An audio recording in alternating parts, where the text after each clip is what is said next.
कामाक्षि मादर्दभक्ते कामदानैकदक्षे स्थिते भक्तपक्षे कामाक्षि मादर्दभक्ते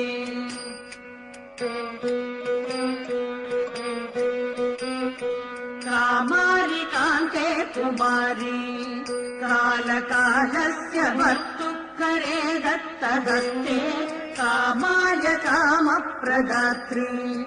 कामकोटिस्य पूज्ये गिरम् देहि मह्यम् कामाक्षि मादर्दभक्ते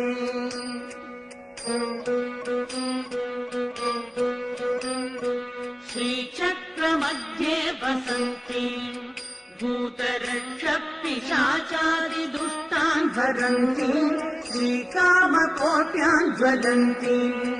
कामजी